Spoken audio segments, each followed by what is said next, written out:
y a une semaine, Dimitri Zissis rentrait des Vosges avec une médaille d'or. Le Marnavalais a brillé dans la catégorie M1 lors du Master vétéran de Gérardmer. Bonsoir Dimitri. Bonsoir. Merci d'être avec nous. Alors première question, comment ça s'est passé là-bas ?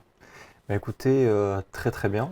Malgré une fatigue liée à la route et à l'entraînement au courant de la semaine, j'ai pu malgré tout réussir et aller chercher cette fameuse médaille d'or à Gérardmer.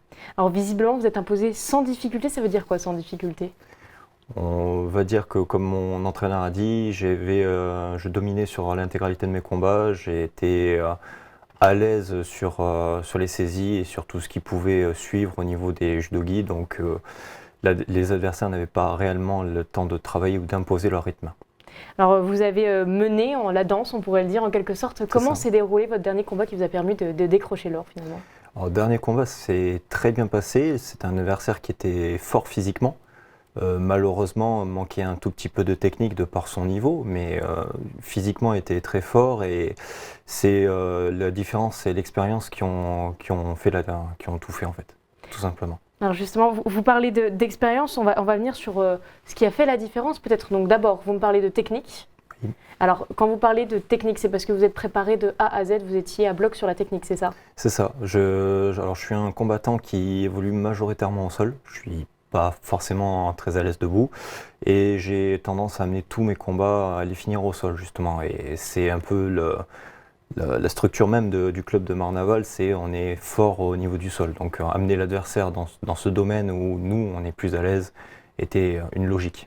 Alors vous avez parlé donc de technique et vous me parlez aussi d'expérience. Ça fait combien de temps que vous pratiquez ? J'ai pratiqué pendant à peu près 12 ans. Après j'ai dû faire un petit arrêt pendant 7 ans pour des raisons professionnelles.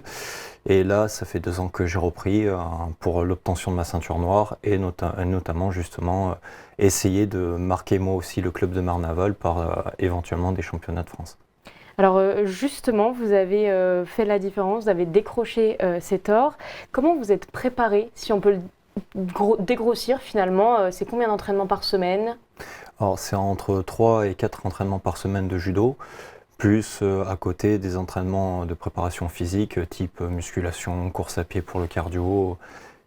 Tout ça c'est régulier, on va dire que sur une semaine, 6 jours d'entraînement, approximativement.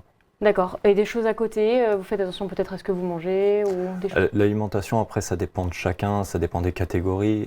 La mienne, c'est moins de 81 kg. Si j'ai envie d'être très léger, effectivement, je vais adopter une alimentation qui va pousser sur une sèche. Et si j'ai envie d'être en haut de ma catégorie, je vais faire plus une prise de masse et manger un peu plus conséquemment. Ça va dépendre de ma forme du jour et de mon style de combat et de ce que je prépare en conséquence.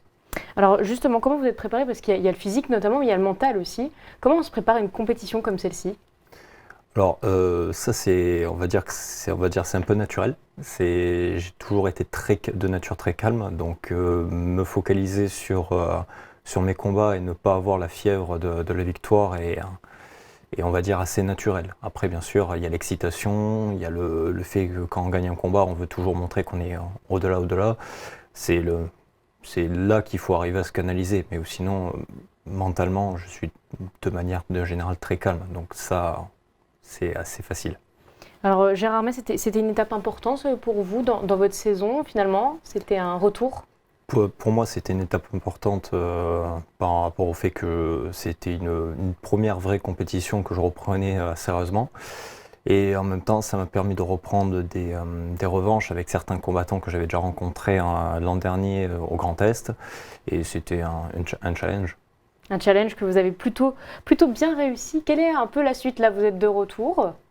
Un peu d'entraînement, j'imagine. Oui. Et puis ensuite, vous avez prévu de faire d'autres compétitions. Comment ça se déroule un petit peu votre année finalement ? Alors, pour les compétitions vétérans, en fait, c'est pour les qualifications au championnat de France. Il faut qu'on fasse un minimum 2 compétitions labellisées, plus qu'on soit inscrit sur la rank-list. En gros, c'est le niveau de chaque compétiteur. Et là, à l'heure actuelle, j'ai fait 3 labellisés, donc du coup, je suis inscrit d'automatisme dans la rank-list et je me suis qualifié aux France. Le but, là, maintenant, c'est d'aller chercher justement les France. Alors, quand est le rendez-vous, justement ? Le 22 et 23 juin, à Paris. Très bien. Vous êtes préparé, comment vous vous sentez à l'approche de cette compétition? Pour le moment, pas prêt.